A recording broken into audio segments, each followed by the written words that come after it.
நம்ம எல்லாருக்கும் விஷ்ணு சகஸ்ரநாமத்தை பற்றி நல்லா தெரியும். அதில் இந்த ஒரு வார்த்தை வரும், பூதகிருத்துன்னு. இது என்னன்னா, பஞ்சபூதங்களும் அவருக்குள்ளே அடக்கம். மகாவிஷ்ணுவும் சரி, பெருமானும் சிவபெருமாள்கிட்டையும் பஞ்சபூதங்களும் அடக்கம்.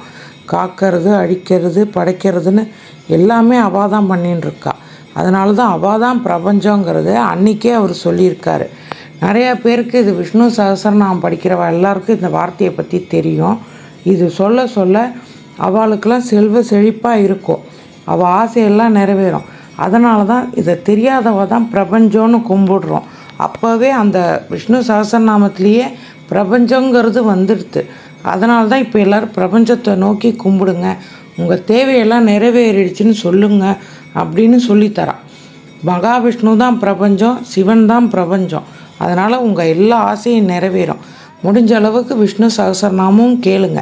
உங்களால் சொல்ல முடியலன்னா போட்டாவது கேளுங்க, ரொம்ப சௌக்கியமாக இருப்பேன்.